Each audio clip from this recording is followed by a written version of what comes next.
And you've not talked about this publicly yet. No. 83% of the items in the American grocery store are poisoned because sugar is hidden in all the foods. For instance, there's 262 names for sugar, and the food industry uses all of them because they knew when they add it, you buy more. But the problem is, and it's providing people with a dopamine hit, and that dopamine is addictive. And that's when you actually have a biochemical and medical problem.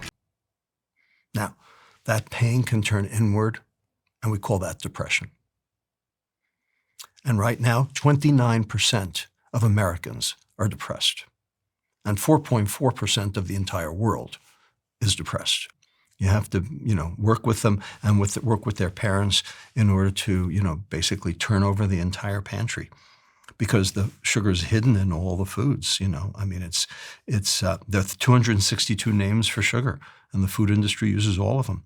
This is why we are trying to get sugar addiction and ultra-processed food addiction codified by the WHO and by the American Psychiatric Association as a bona fide diagnosis so that we can get remediation and therapy for people.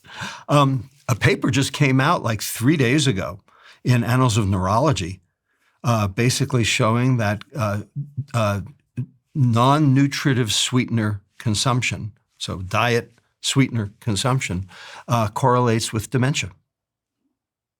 And we think we know why. Now, people say, oh, Alzheimer's is genetic.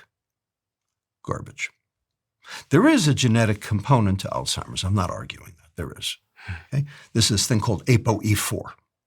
And if you have 2 copies of ApoE4 on your genome, your risk for getting Alzheimer's is 9 times the general population.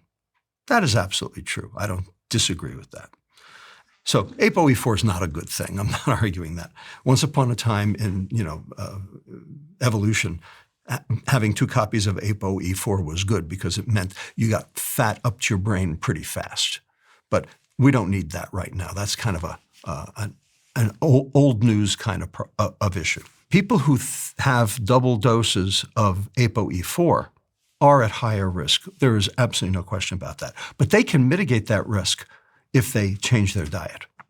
Okay? They can eat a very low-fat diet and improve their risk down to the general population. Okay? Everything else in Alzheimer's is not genetic. By the way, that genetic component is only 5% of all Alzheimer's. So that means 95% of Alzheimer's risk is environmental. Now the question is, what in the environment?